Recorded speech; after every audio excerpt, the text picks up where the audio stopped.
Fellow Nigerians, today marks the 65th anniversary of our great nation's independence.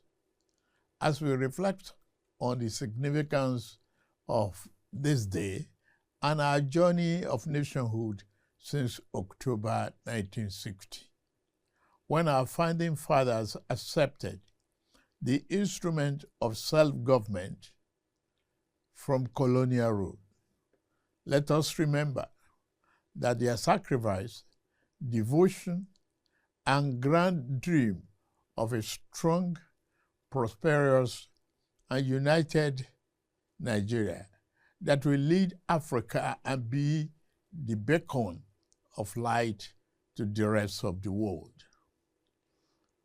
Our founding heroes and heroines, Herbert Macaulay, Dr. Nnamdi Azikiwe, Sir Abubakar Tafawa Balewa, Chief Obafemi Awolowo, Sir Ahmadu Bello, Margaret Ekpo, Anthony Enahoro, Ladoke Akintola, Michael Okpara, Aminu Kano, Funmilayo Ransome Kuti, and other nationalists believe it was Nigeria's manifest destiny to lead the entire black race as the largest black nation on earth. For decades, the promise of our independence has been tested by profound social, economic, and political challenges, and we have survived. While we may not have achieved all the lofty dreams of our forebearers, we have not strayed too far from them. In 65 years since our independence, we have made tremendous progress in economic growth, social cohesion, and physical development. Our economy has experienced significant growth since 1960. Although it is much easier for those whose vocation is to focus solely on what ought to be, we must recognize and celebrate our significant progress. Nigerians today have access to better education and healthcare than in 1960. At independence, Nigeria had 120 secondary schools with a student population of about 130,000. Available data indicate that as of year 2024, there were more than 23,000 secondary schools in our country.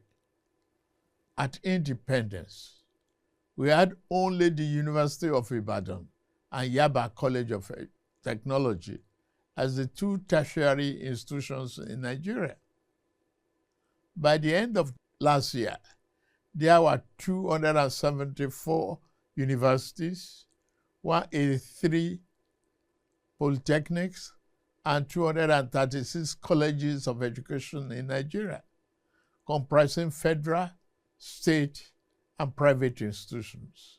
We have experienced a significant surge in growth across every sector of our national life since independence.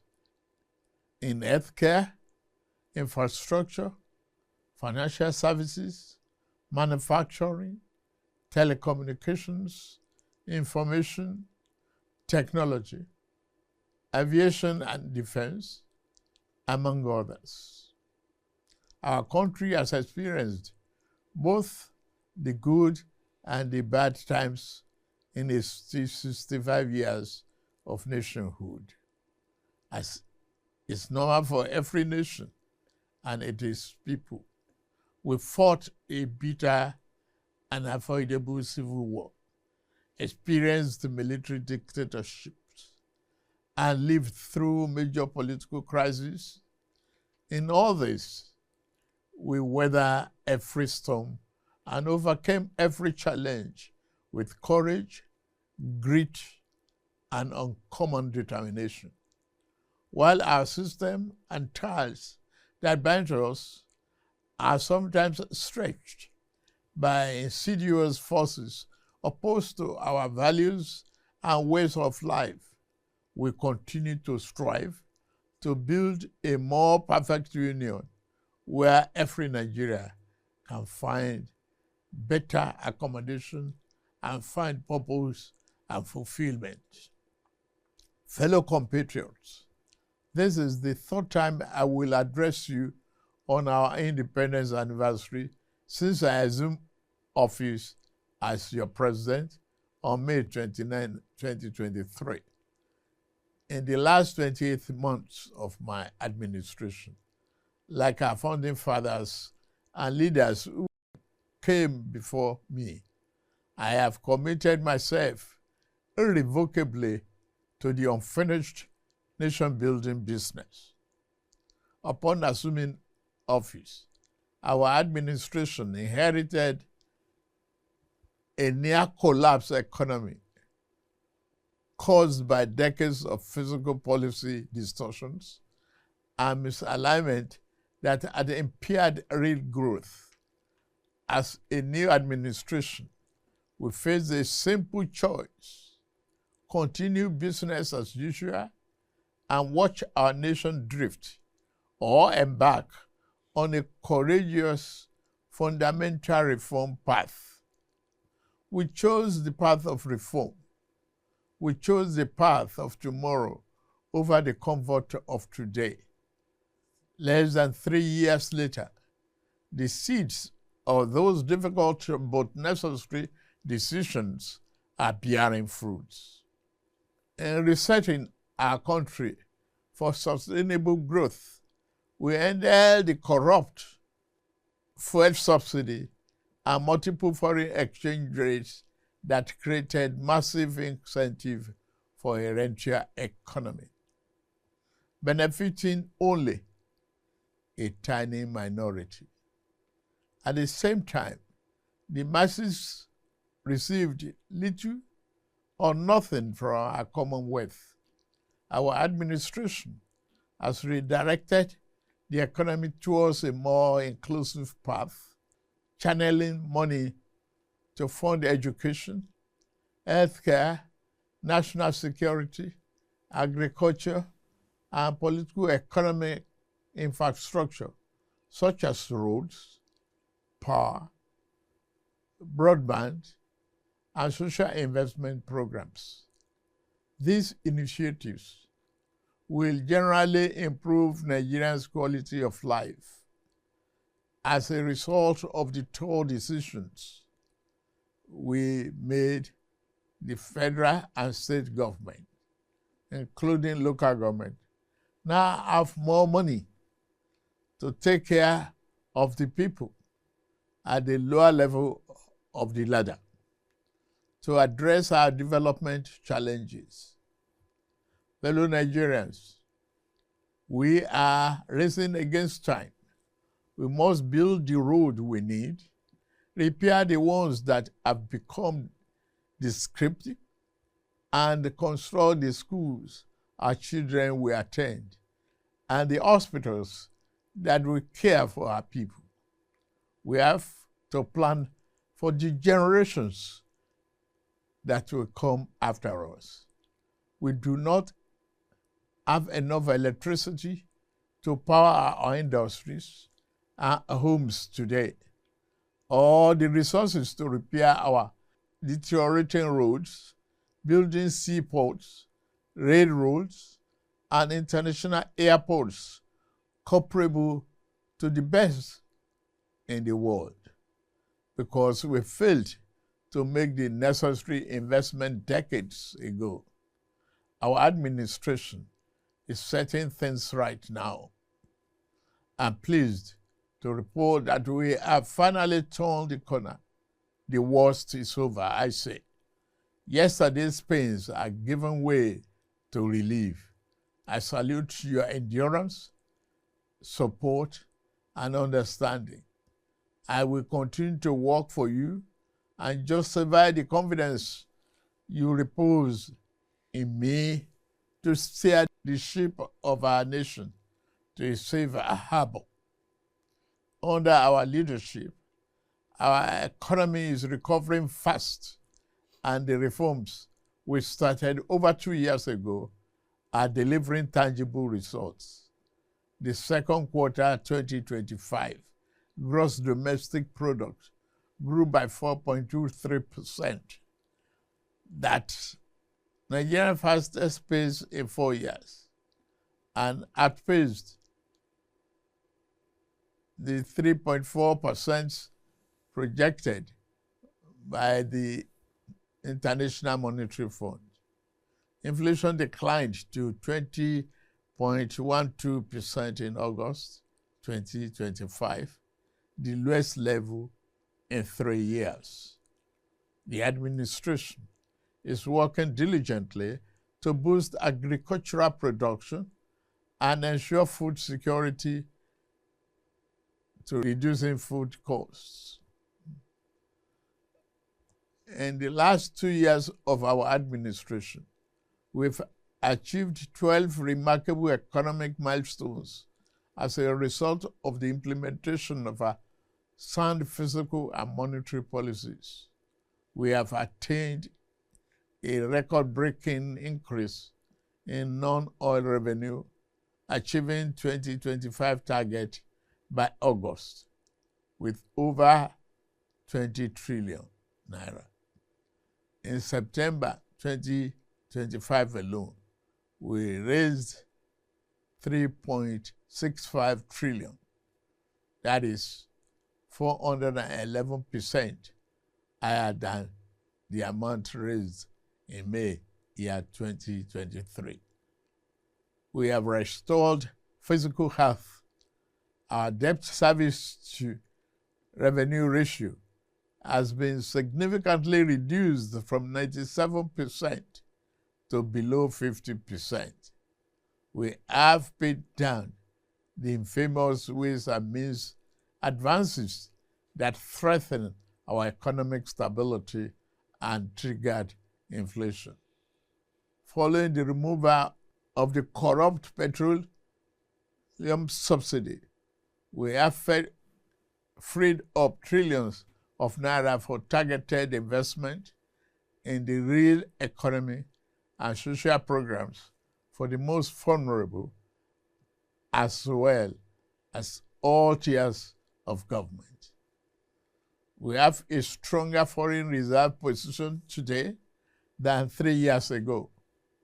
Our external reserves increased to 42.03 billion this September, the highest since 2019. Our tax to GDP ratio has risen to 13.5% from less than 10%.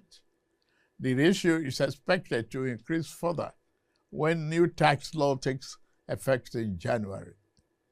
The tax law is not about increasing the burden on existing taxpayers, but about expanding the base to build the Nigeria we deserve and providing tax relief to low-income earners. We are now a net exporter. Nigeria has recorded a trade surplus for 5 consecutive quarters. We are now selling more to the world than we are buying, a fundamental shift that strengthens our currency and creates jobs at home. Nigeria's trade surplus increased by 44.3% in the second quarter of year 2025 to 7.46 trillion. That is $4.74 billion, the largest in about 3 years. Goods manufactured in Nigeria and exported jumped by 173%.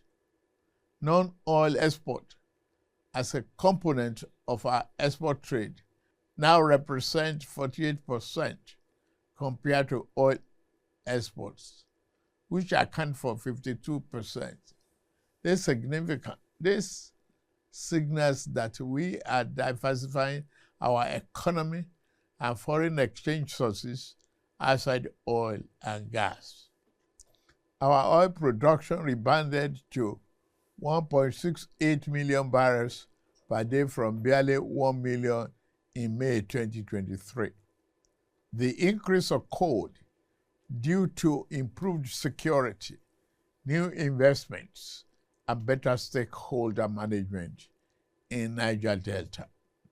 Furthermore, the country has made notable advances by refining PMS domestically for the first time in 4 decades. It has also established itself as the continent's leading exporter of aviation fuel. The Naira has stabilized from the turbulence and volatility witnessed in 2023 and 2024. The gap between the official rate and the unofficial market has reduced substantially following FX reforms and fresh capital and remittance inflows.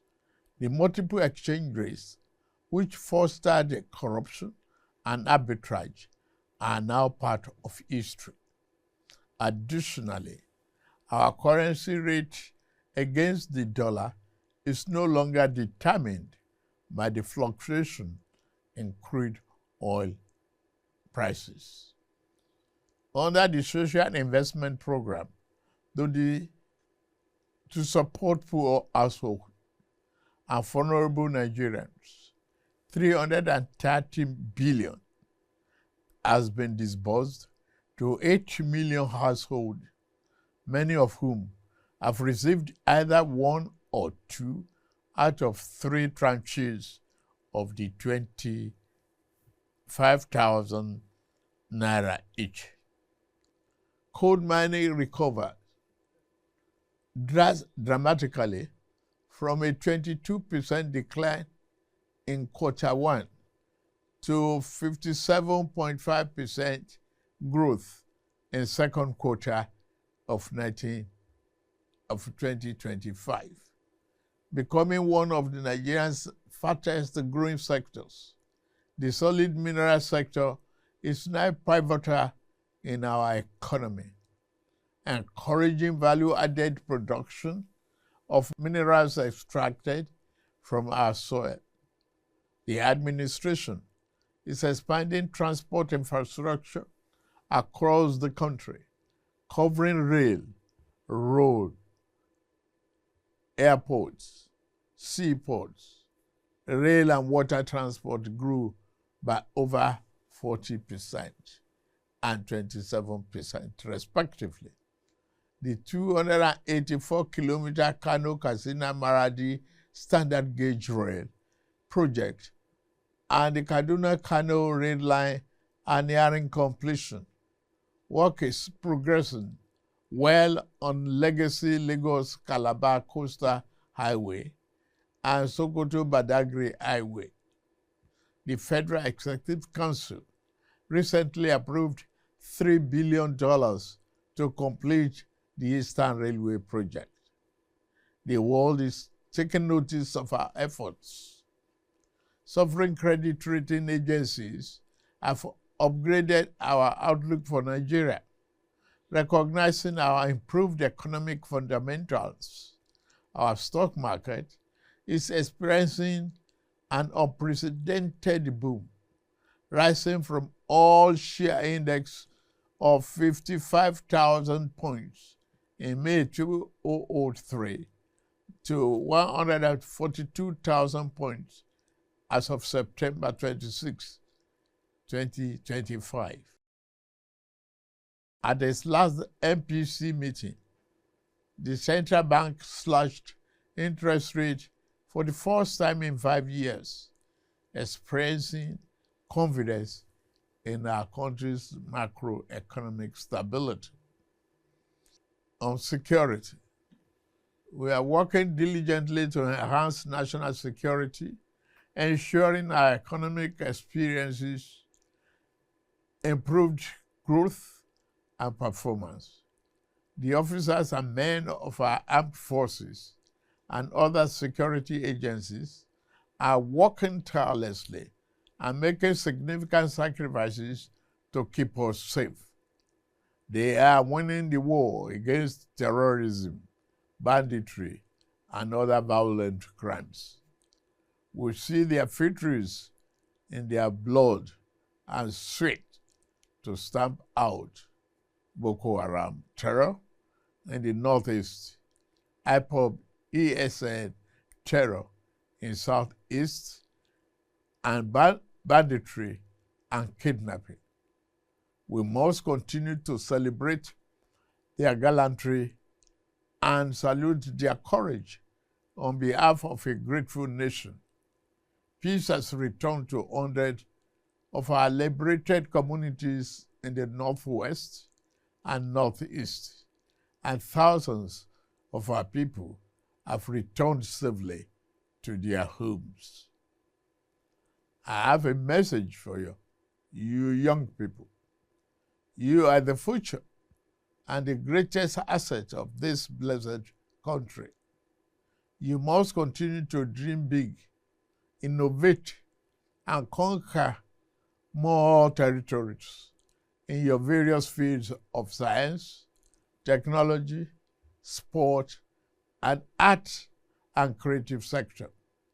Our administration, through policies and funding, we continue to give you wings to fly sky high. We created NEL Fund to support students with loans for their educational pursuits.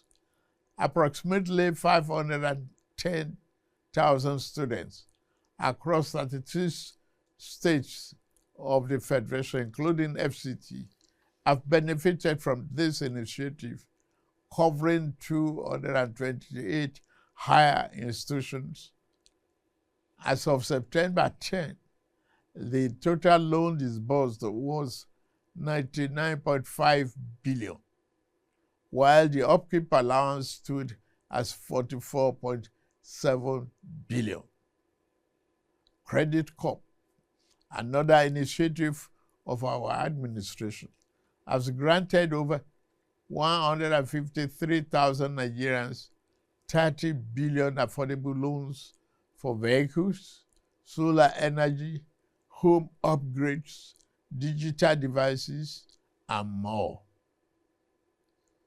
Youth credit, which I promised last June, is a reality, with tens of thousands of NYSC members now active beneficiaries of consumer credit for resettlement. Under our Renew Hope agenda, we promise to build a Nigeria where every young person, regardless of background, has an equitable opportunity to access a better future. Thus, the investment in digital and creative enterprise, IDICE program, the Bank of Industry, is driving the program in collaboration with the African Development Bank, the French Development Agency, and the Islamic Development Bank. This initiative is at the cusp of implementation.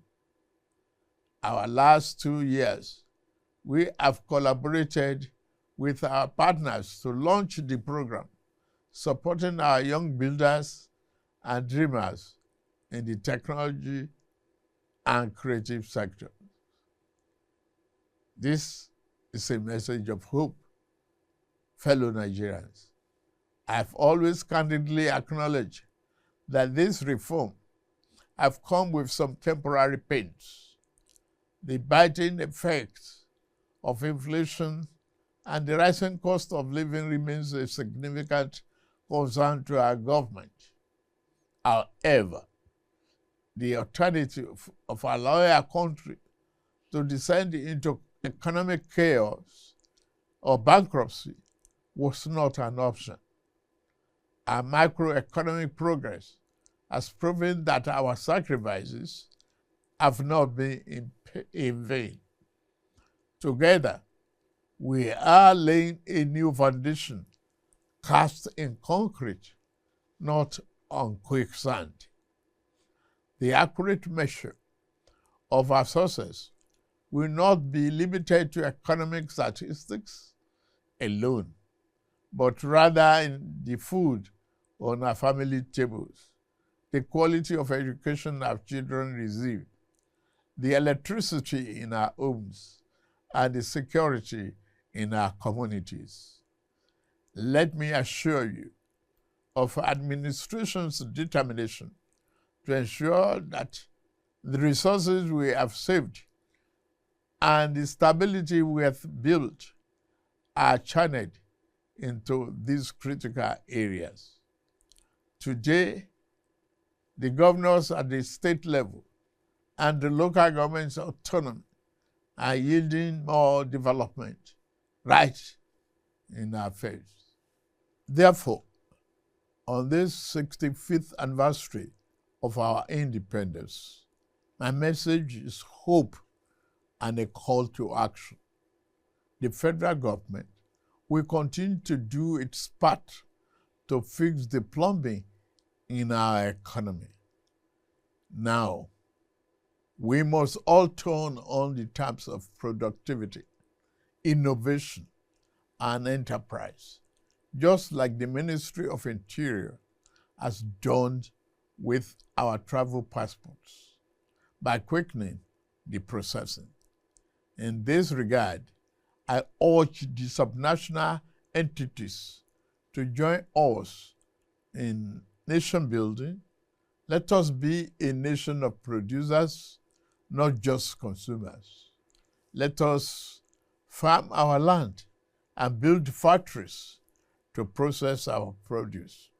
Let us patronize made in Nigeria. I say Nigeria first. All the goods, let us pay our taxes as well. Finally, let all hands be on deck.